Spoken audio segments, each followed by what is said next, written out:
Hi guys, how's everybody doing tonight? Well, I have a tough subject to talk to you about today.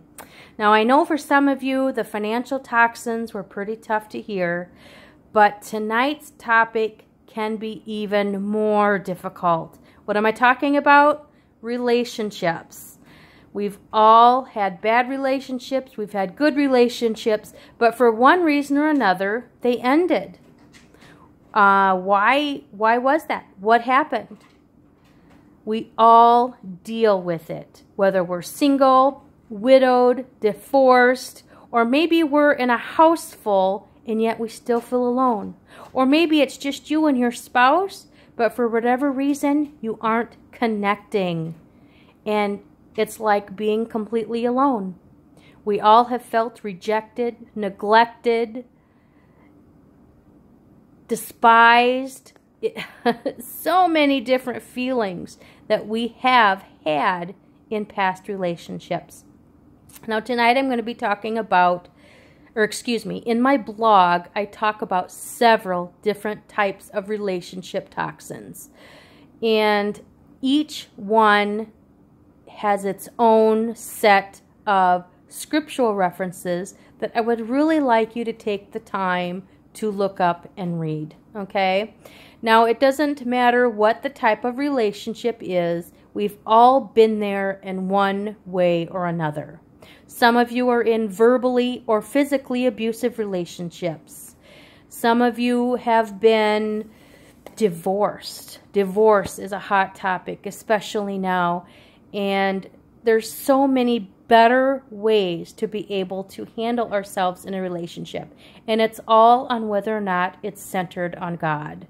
So please take some time and check out my blog because there's a lot of information with different types of relationships and how they make us feel and why we feel that way. I want to read you a poem that actually Laura Harris Smith herself wrote that I thought was pretty good and summed up a lot of stuff. I wondered if I might, at first, write down my thoughts in rhyme and verse, to find the good that this pain has brought, but truth be told, I'm overwrought. I can't pretend a lesson's learned, when all I see are bridges burned. I do not understand God's ways on this or any other day. He lets me hurt, he bids me pray, but lets you turn and walk away. I hate to say it, but it's true. I need to see him chasten you. I want fair play, I want it now. I want my day in court, and how? For if it all was read aloud, my case would surely sway the crowd. See, justice is my closest kin, but you need mercy now, my friend. You've set your heart high on a shelf, but in the end, you've hurt yourself. You closed a door and locked it tight. I have knocked and knocked with all my might. I need to turn and walk away, but this last thing I need to say. I would have loved, I would have stood, I would have brought you all things good.